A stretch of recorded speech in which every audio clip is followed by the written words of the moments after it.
ابھی درس حدیث آپ سن رہے تھے جناب جمیل پورہ صاحب سے، اور اب درس حدیث کے بعد لٹریچر کے لیے جناب ابوالفتح عرفان احمد صاحب کو آواز دیتے ہیں کہ وہ آئیں اور اسلامی لٹریچر پیش کریں۔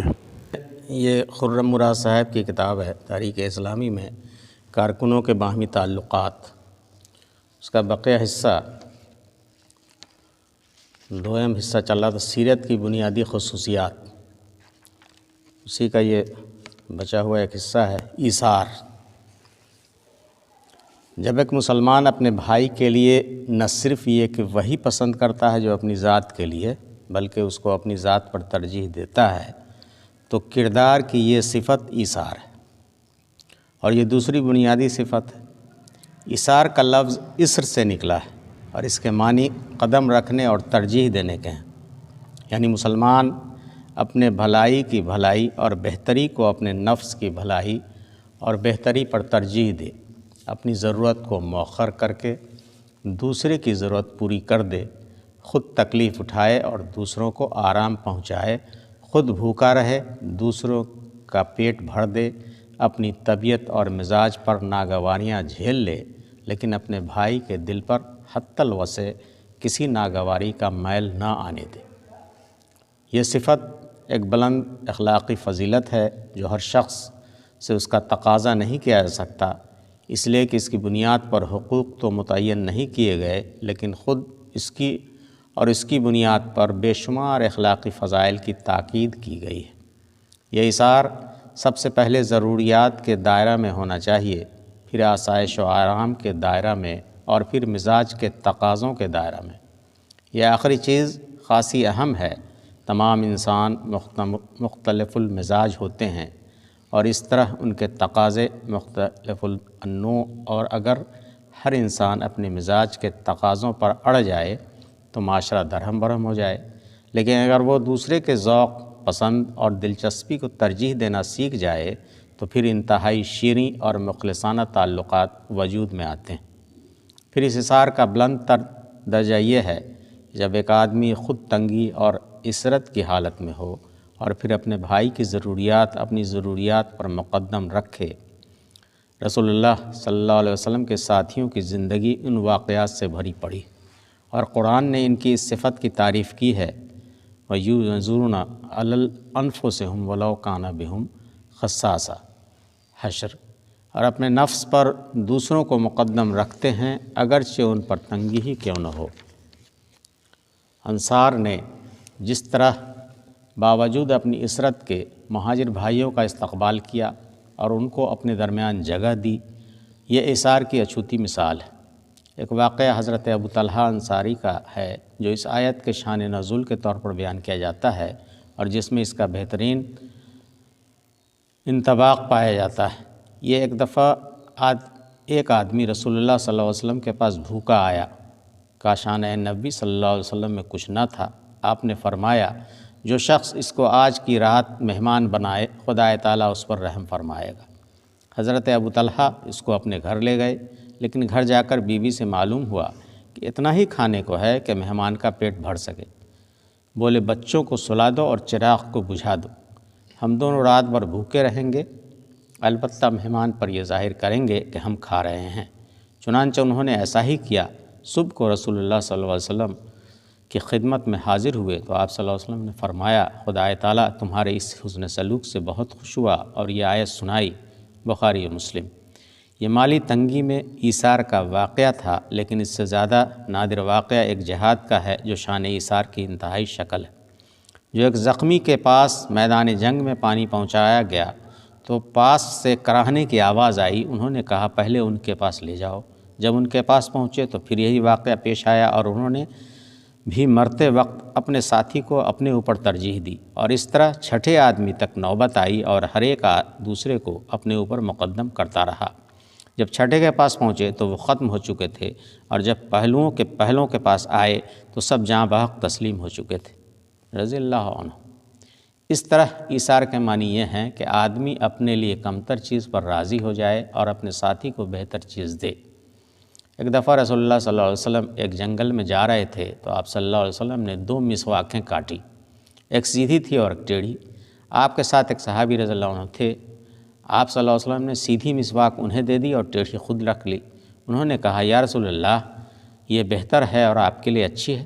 آپ نے فرمایا جو کوئی شخص کسی سے ایک ساتھ بھی صحبت رکھتا ہے تو اس سے قیامت کے دن سوال کیا جائے گا کہ اس نے حق صحبت کا خیال رکھا یا اس کو ضائع کیا۔ کیمیائے سعادت، یہ اشارہ ہے اس بات کی طرف کہ ایثار بھی صحبت کا ایک حق ہے۔ سیرت کی 2 اہم بنیادی صفات جن کو اگر مومن اختیار کر لے تو نہ صرف یہ کہ تعلقات کی خرابی کو کہیں سر اٹھانے کا موقع نہ مل سکے گا بلکہ یہ انتہائی شیریں ہو جائیں گے۔ عدل اور احسان جن کی طرف اللہ تعالیٰ نے بحیثیت حکم کے ارشاد فرمایا، اللہ تعالیٰ عدل اور احسان پر کاربند رہنے کا حکم دیتا ہے۔ اللہ تعالیٰ حکم دیتا ہے ان اللہ یامر کا انداز بیان قابل غور ہے۔ عدل کا تصور 2 مستقل حقیقتوں سے مرکب ہے، ایک یہ کہ لوگوں کے درمیان حقوق میں توازن و تناسب قائم ہو، اور دوسرے یہ کہ ہر ایک کو اس کا حق بے لاگ طریقہ سے دیا جائے۔ اور عدل کے حکم کا تقاضا یہ ہے کہ ہر شخص کو اس کے اخلاق معاشرتی، معاشی، قانونی، سیاسی، تمدنی حقوق پوری ایمانداری کے ساتھ ادا کیے جائیں، یعنی ایک مسلمان اپنے بھائی کے وہ تمام حقوق ادا کرے جو شریعت نے عائد کیے ہیں۔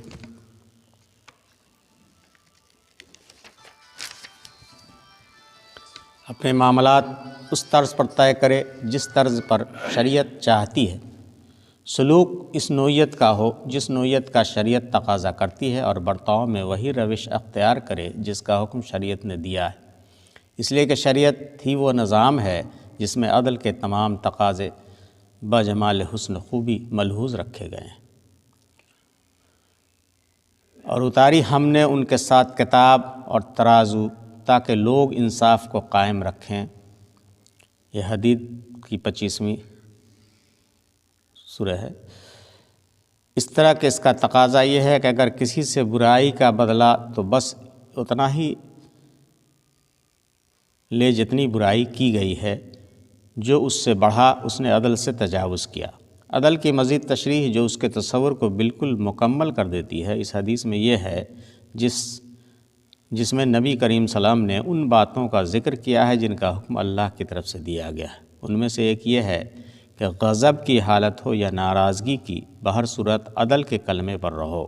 دراصل کمال سیرت کی بنیاد علامت یہ ہے کہ آدمی کی قلبی کیفیت کچھ بھی ہو لیکن وہ عدل کے راستے پر سرے منہ نہ ہٹے، اور اس میں اصل چیز یہ ہے کہ آدمی کا کردار اور اتنی طاقت ہو کہ خواہ آدمی کے دل میں اپنے بھائی کی طرف سے غبار اور میل ہو لیکن پھر بھی وہ اپنے معاملات، برتاؤ اور رویہ کو شریعت کے تقاضوں سے ہٹنے نہ دے۔ اس عدل کے بعد اگلی چیز احسان ہے جو عدل سے زائد ایک چیز ہے۔ احسان کا دوسرے ہفتے میں اس کا مطالعہ ہو۔ صفحہ ہو گیا۔ ابھی آپ لٹریچر سن رہے تھے۔ آج سب سے پہلے درس قرآن ہوا جس میں آپ نے سورہ کوثر سنا، اس کے بعد درس حدیث میں آپ نے حدیث بھی سنی، اس کے بعد لٹریچر بھی سنا آپ نے۔ حدیث میں بھی یہ بیان کیا گیا کہ اگر آپ سب سے پہلا مرحلہ جو ہے وہ اگر آپ پار کر لیتے ہیں قبر کا تو آپ کے لیے بقیہ جو مرحلہ ہے وہ آسان ہے، اور اس سب کے لیے سب سے ضروری چیز نماز ہے۔ اور ابھی آپ نے لٹریچر میں بھی یہ سنا کہ ہمارا عمل ہمارے پڑوسی کے ساتھ کیسا ہونا چاہیے۔ ہم بھوکے رہیں لیکن اپنے پڑوسی کو کھلائیں، ہم بہتر سامان اپنے دوسرے لوگوں کے لیے رکھیں، لیکن ہمارا جو نظریہ ہے آج کے زمانے میں ہم کیا کرتے ہیں کہ بہتر چیز خود لے رہے ہیں اور کم تر چیز دوسروں کو دے رہے ہیں، خواہ وہ کتنا بھی غریب ہو، کتنا بھی مسکین ہو۔ ہم اچھی چیز خود رکھتے ہیں اور خراب چیز ہی خریدتے ہیں دوسرے کے لیے، چاہے کسی بھی مسئلے میں دینا ہو، میں ہوں یا کوئی بھی آدمی ہو۔ یہ آج کل ہمارا نظریہ بن چکا ہے کہ ہم بے حد ہی خراب چیز یا جو چیز ہمارے استعمال کی نہیں ہو وہی ہم کسی کو دیں۔ یہ ہماری سوچ بن چکی ہے، ہمارے سماج کا یہ فکر بن چکا ہے کہ جو چیز رائگاں ہو جائے گی، برباد ہو جائے گی، وہ کسی کو دے دیں۔ تو ان سب چیزوں سے بچنے کی توفیق دے اللہ ہم کو یہ توفیق دے کہ ہم وہی چیز دوسروں کو دیں جو بہتر ہے۔ اور وہ چیز کرنے کی توفیق دے اللہ، جس طرح سے اللہ کے رسول نے ٹیڑھی مسواک خود رکھ لی اور جو بہتر مسواک تھی وہ اپنے ساتھی کو دی۔